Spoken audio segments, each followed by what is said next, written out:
Visakha steel plant కార్మికుల్ని తొలగించే ప్రక్రియ కూడా చేపట్టారు. స్టెప్ బై స్టెప్ అందరిని కూడా పీక్కుంటూ వెళ్ళిపోతున్నారు. చాలా దారుణం. ఇప్పుడు కూటమి నాయకులు నోరు తెరవడంలే. ఒకవైపు స్టీల్ ప్లాంట్ని ప్రైవేటీకరణ చేయడానికి సిద్ధమైపోయారు, మరోవైపు కార్మికులను తొలగించేస్తున్నారు. వాళ్ళంతా కూడా రోడ్డు మీద పడ్డారు. రోడ్డు మీదకి వచ్చే ధర్నాలు చేస్తున్నారు, దీక్షలు చేస్తున్నారు. కూటమి ప్రభుత్వం నుంచి ఎటువంటి రెస్పాన్స్ లే. ఈ కార్మికులందరూ కూడా జనసేన పార్టీని, బీజేపీని, తెలుగుదేశం పార్టీని నమ్మి ఓట్లేసి అధికారంలోకి తీసుకొచ్చారు.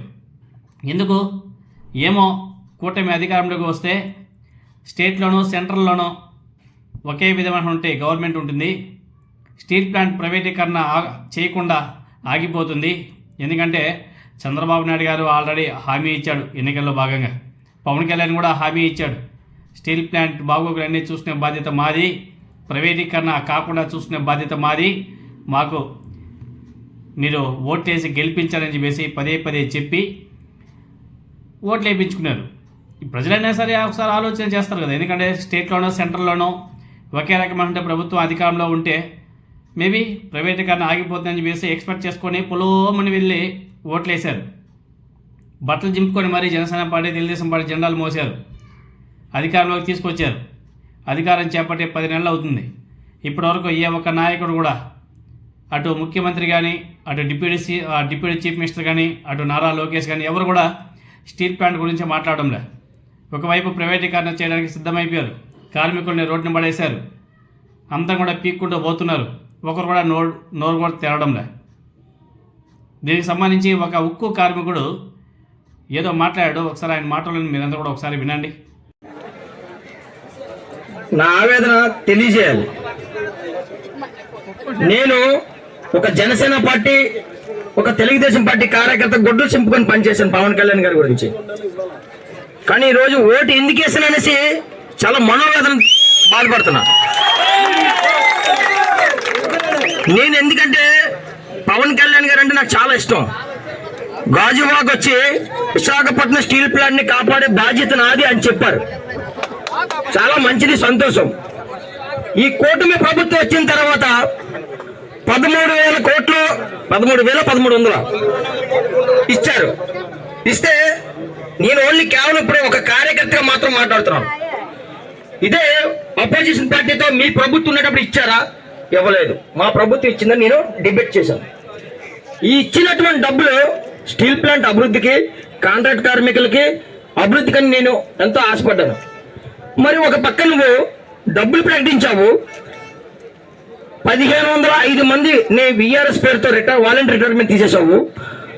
టెండర్ల పిలవకన్నా సుమారు ఒక 2,000 మంది, 3,000 మంది బయట ఉండిపోయారు.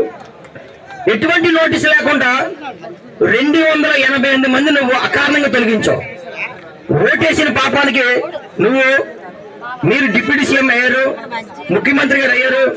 మా సమస్య మీకు పట్టదంటే త్వరలో స్థానిక ఎలక్షన్లు వస్తున్నాయి. ఇక్కడ ఉన్నటువంటి ప్రజాప్రతినిధులు కానివ్వండి, కార్యకర్తలు కానివ్వండి, మనస్సాక్షిగా ఆలోచించుకోండి. మనం ఓటేసి న్యాయం చేసామా, అన్యాయం చేసామనేది. ఈ రోజు ఈ కారణాలకి కారకులు ఆ ఉక్కు కార్మికుడు ఆవేదన విన్నాక మనకెందుకో నవ్వాలనిపిస్తుంది. నవ్వాలా ఏడవాలా కూడా అర్థం కావడం లేదు. ఒక విధంగా ఆలోచిస్తే నవ్వు వస్తుంది. పవన్ కళ్యాణ్ కోసం గుడ్డలు చించుకొని పనిచేశాడంట. విశాఖపట్నం ఉక్కుని పరిరక్షిస్తా అని చెప్పేసి పవన్ కళ్యాణ్ గారు చెబితే నమ్మి ఓటు వేయడమే కాకుండా 10 మందితో ఓట్లు కూడా వేయించాడంట ఆ ఉక్కు కార్మికుడు. పవన్ కళ్యాణ్ నమ్మినందుకు ఇప్పుడు రోడ్డున పడ్డాను అని చెప్పేసి అతను రోధిస్తున్నాడు, ఏడుస్తున్నాడు. ఆ జనసేన ఆ పవన్ కళ్యాణ్ పిచ్చిలో పడి వీళ్ళ జీవితాన్ని కూడా నాశనం చేసుకున్నారు. వీళ్ళని పిచ్చోళ్ళని అలా ఏమనాలో మనకైతే అర్థం కాదండి. పిచ్చి వెధవా అనేసి తిట్టడానికి కూడా నోరు రావడం లేదు, కానీ తప్పడం లేదు. ఇలాంటి పిచ్చి వెధవలు చేసినటువంటి తప్పుకి కోట్ల మంది ప్రజలు ఇప్పుడు రోధించే పరిస్థితి కూడా వచ్చింది.